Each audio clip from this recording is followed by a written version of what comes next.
রোজই সন্ধ্যে কিছু না কিছু টিফিন বানাতে হয়, তাই ভাবলাম চলো আজকে একটু অন্যরকম কিছু করি। ডিমটাকে একটু নুন দিয়ে ভালো করে ফেটিয়ে গরম তেলে দিয়ে এরম ঝুরি ঝুরি করে প্রথমে ভেজে নিলাম।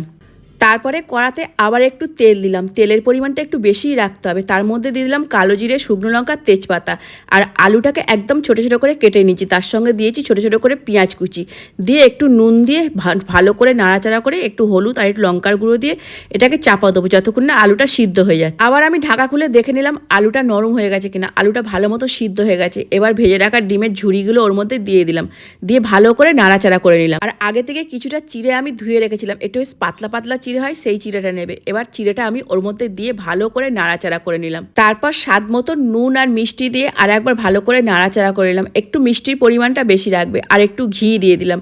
ঘিয়ের পরিমাণটা একটু বেশি দেবে, তবে স্বাদ আসবে। তারপরে ভালো করে নাড়াচাড়া করে নিয়ে গরম গরম পরিবেশন করলাম। ভীষণ সুন্দর, তোমরা একবার বানিয়ে দেখতে পারো।